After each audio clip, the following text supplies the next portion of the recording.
Emily caught sight of it, while we were at a restaurant bar, hashing out travel plans with another woman. Oh, I could see the realization dawning on her face. Yet even when confronted with evidence of his infidelity, my husband Donald refused to drop his defiant demeanor. In an instant, the foundation we'd meticulously built over 15 years crumbled. In this modern era, I found myself relegated to the role of a full-time homemaker, residing with his parents just as we had done year after year. Sacrificing the job I cherished at a publishing company where I once found fulfillment, I now spent my days shuttling between hospital visits with my parents and orchestrating meals to fit everyone's schedules. My existence mirrored that of a glorified housemaid, devoid of personal time. The only sanctuary I could claim was within the confines of our bedroom. Despite the spaciousness of our abode, I felt suffocated by the demands of this life. Yet I had chosen it willingly, driven by the desire to be by my husband's side. The thought of leaving never once crossed my mind. So when my adulterous husband nonchalantly suggested divorce, I found myself speechless, more dumbfounded than enraged. This is the tale of Sophie Johnson, turning 40 this year, bidding adieu to the husband with whom she'd shared 15 years, and embarking on a journey to rebuild her life from scratch. It all commenced 2 months prior, on the 25th, a date earmarked as payday for him, toiling away at an electronics manufacturer. Typically, his earnings would find their way into our joint account from which I managed our monthly expenses, doling out an allowance to him. However, on that fateful day, his salary failed to materialize in our shared coffers. I brushed it off initially, attributing the anomaly to a mere glitch. Yet upon his return home that evening, I broached the subject with him, only to discover that he had redirected his earnings to a personal account. "But what about our bills?" I implored, bewildered by this sudden deviation from our established routine. He shrugged off my concerns with casual indifference, assuring me that he would cover whatever expenses arose. His back turned to me, he proceeded to undress, a tangible barrier erected between us. Questions swirled within my mind. Why the secrecy? Why the sudden distrust? In our decade and a half together, we had never encountered such a breach of transparency. We had diligently saved in our joint account, rendering any delays inconsequential. Yet here we were, grappling with a rift born of financial autonomy. As I attempted to reconcile his actions with our shared history, he lashed out, his words dripping with disdain. "It's my hard-earned money," he spat, dismissing my concerns as unwarranted reproach. In the ensuing weeks, our discord intensified. His nocturnal absences grew more frequent, his excuses increasingly flimsy. The harmony we once enjoyed dissolved into acrimony, leaving me to ponder where it all went awry. As the days stretched into weeks, I found myself shouldering the blame, questioning my own inadequacies. How had a seemingly innocuous incident spiraled into such profound estrangement? Then, one day, it all came crashing down. I received a message from Emily, a former colleague from my publishing days, proposing lunch, a welcome invitation amidst our busy lives. Though we don't connect as frequently as we once did, we make it a point to catch up at least once or twice a year. So 2 days later, we found ourselves seated in a quaint cafe in the neighboring town. Our conversation drifted to the recent transition of my in-laws into a care facility, a topic that weighed heavily on my mind. Emily listened attentively as I recounted the adjustments and challenges of this new phase in my life. "It must be a relief for you," she remarked, sensing the burden I had been carrying. Indeed, amidst the responsibilities of tending to my parents-in-law's needs, there was a semblance of ease in my daily routine. For the first time since my single days, I savored the luxury of setting aside time for a casual meeting with a friend. As we exchanged updates on our lives, Emily couldn't help but express admiration for my dedication as a daughter-in-law. "Is Donald still hands-off?" she inquired, prompting a sigh from me. "Yes, he hasn't changed much," I admitted, resigned to his perpetual disengagement. Our conversation meandered to our respective husbands' attitudes and contributions, or lack thereof. While Emily's spouse demonstrated unwavering support and assistance, mine remained indifferent to household responsibilities. Reflecting on the disparity in our incomes, I confessed to Emily the constraints that tethered me to my domestic role, despite my yearning to pursue my career aspirations. Her empathy served as a balm to my frustrations, validating the challenges I grappled with daily. As we indulged in a warm vegetable salad, Emily's probing gaze prompted a moment of introspection. "How are things with him?" she inquired. sensing the unspoken turmoil lurking beneath my facade. I hesitated, grappling with the desire to shield my husband from further scrutiny. With a forced smile, I glossed over the recent discord, unwilling to cast him in a negative light. Midway through serving the salad, Emily paused, her expression a mix of concern and understanding. "I'm sorry," she murmured softly, sensing the weight of my unspoken words. Sophie's words hung in the air, heavy with unspoken apprehension. She seemed to possess a knowledge I wasn't yet privy to, leaving me flustered and at a loss for words. With a solemn expression, she recounted an encounter from a few days prior. An innocent visit to a dining bar near her office had unraveled into a startling revelation. As she made her way to the restroom, she crossed paths with a figure I recognized all too well, my husband.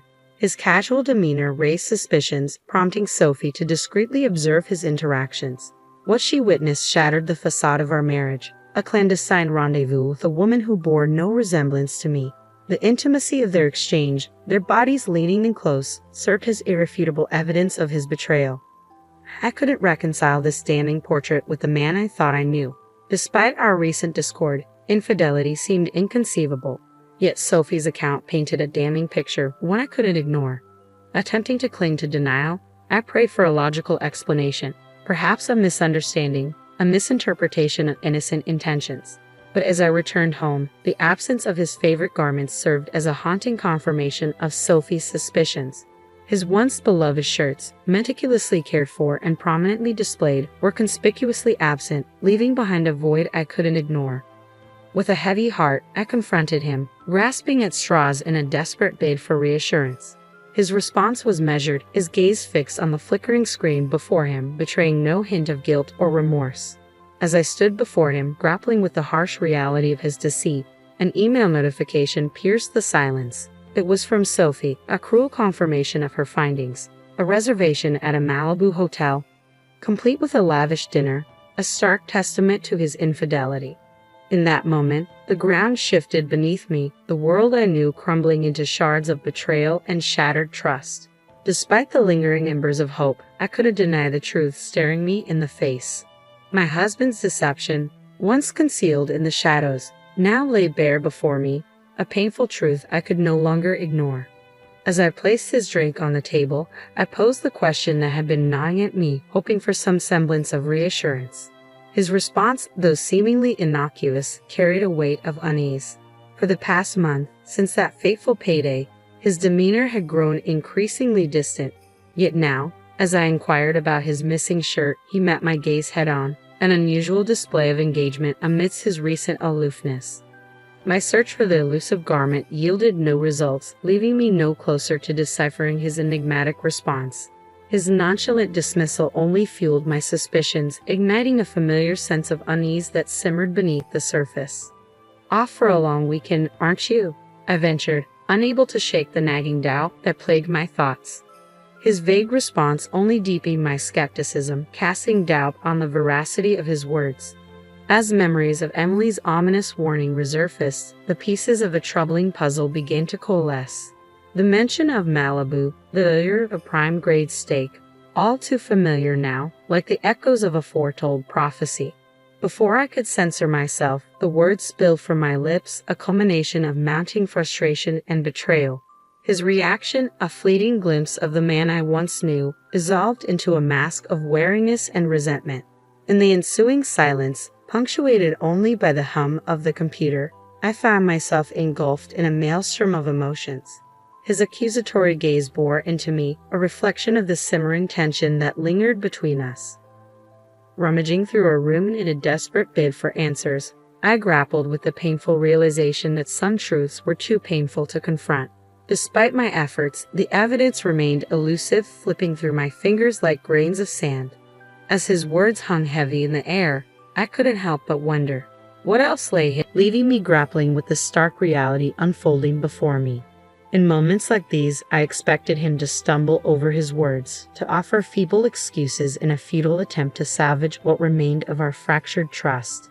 But instead, his response was callous, his demeanor unyielding as he met my disbelief with defiant silence. "What's the point?" he retorted, his words laced with contempt, leaving me reeling in disbelief.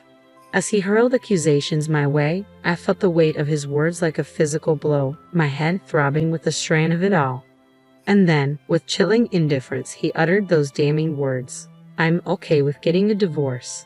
In an instant, the facade of our marriage crumbled, leaving behind a bitter taste of betrayal. From that day forward, he treated me with a cold indifference, his indifference a cruel reminder of the chasm that had formed between us. As he brazenly communicated with his paramour in my presence, I couldn't help but wonder, was this the man I had devoted myself to for the past 15 years? As the long weekend approached, I found myself thrust into a world of deceit and betrayal, bearing witness to his infidelity in silence. Emily, my steadfast confidant, urged me to gather evidence of his transgressions, her fury mirroring my own. Together, we watched as he lavished attention upon his mistress, a vision of youth and ire. With each tender caress, each whispered promise, my heart shattered anew, the realization of his betrayal cutting deeper than I ever thought possible. As Emily captured the damning evidence on film, I couldn't help but wonder, was this the man I had pledged my life to? The truth, once concealed beneath layers of denial, now lay bare before me, leaving me to grapple with the harsh reality of his deceit. I left promptly, my heart heavy with each step as I trailed behind them, capturing their every move with my phone camera. From the moment he picked her up outside her apartment to their leisurely stroll arm in arm along Monterey Bay, I documented their every interaction, each click of the shutter accompanied by a pang of sadness. Despite the ache in my chest, I couldn't bring myself to shed a tear. Instead, I found myself transfixed by the sight of his joyful expression, a stark contrast to the turmoil raging within me. This was my day, a day tainted by betrayal and heartache. As they disappeared into the hotel, I grappled with a flood of emotions. Was this all a waste? Had I squandered 15 years of my life on a lie? If only I had known, if only I had the strength to walk away sooner. But hindsight offered little solace as I faced the harsh reality of my crumbling marriage. In the silence that followed, Emily's voice cut through the turmoil, her sudden energy a stark contrast to my despair. With each call she made, each meticulous arrangement she orchestrated, I felt a glimmer of hope amidst the chaos. Within hours, my life was packed into cardboard boxes, the familiar surroundings of our home transformed into a blur of activity. Emily's efficiency was nothing short of astounding as she coordinated every detail with precision. As we settled into her temporary abode, I couldn't help but marvel at her resourcefulness. From arranging legal counsel to overseeing the logistics of our move, she spared no effort in ensuring my well-being. Yet, as the reality of my situation sank in, a sense of unease lingered. The cost of this upheaval, both financial and emotional, weighed heavily on my mind. Despite Emily's assurances, I couldn't shake the fear of what lay ahead. But as I glanced around the half-empty room, a flicker of determination ignited within me. Whatever the cost, whatever the challenges that lay ahead, I was resolved to reclaim my life. With Emily by my side, I took solace in the knowledge that I wasn't facing this journey alone. I made these decisions without consulting him, knowing full well that he would be furious upon his return from his trip. As our relationship continued to deteriorate, I sank into a deep depression, grappling with the weight of my choices. It was then that Emily's reassuring slap on my back jolted me from my despair. Being a homemaker is a respectable job, she reminded me, her words a balm to my wounded spirit. The money you've saved from being frugal is yours, and it's his fault. He promised to transfer the necessary funds after all. Let him foot the bill for your independence. Her words struck a chord within me, stirring a newfound sense of resolve. With one last glance around the house we had shared for 15 years, I felt a surge of determination wash over me. Perhaps I had underestimated my own strength all along. With Emily's unwavering support, I embraced the next chapter of my life with newfound courage. As I left the familiar confines of our home behind, I couldn't help but marvel at the transformation that had taken place within me. On the last day of the long weekend, I made the decision to sever ties with my husband once and for all. With trembling hands, I answered his call, steeling myself for the confrontation that lay ahead. "You said you were okay with a divorce, right?" I stated firmly, refusing to back down in the face of his protests. "Well, I'm divorcing you, and I expect you to cover the costs of my living expenses." His angry retort only fueled my determination as I hung up the phone, cutting off his attempts at reconciliation. It was a moment of liberation, a final act of defiance against years of subjugation. In the months that followed, I navigated the complexities of divorce with Emily's guidance, securing alimony and living expenses to support my newfound independence. Despite the uncertainty that lay ahead, I found solace in the knowledge that I was finally free. With Emily's encouragement, I embraced a new career as a writer, drawing upon my years of experience as a homemaker to share my insights with others. It was a fresh start, a chance to reclaim my identity and forge a path of my own. Yet amidst the flurry of new beginnings, a surprising phone call from my mother-in-law offered an unexpected sense of closure. Her words of gratitude and acceptance reaffirmed my belief that those 15 years were not wasted, that every hardship had led me to this moment of liberation. As I wiped away tears of gratitude, I embraced the newfound sense of peace that washed over me.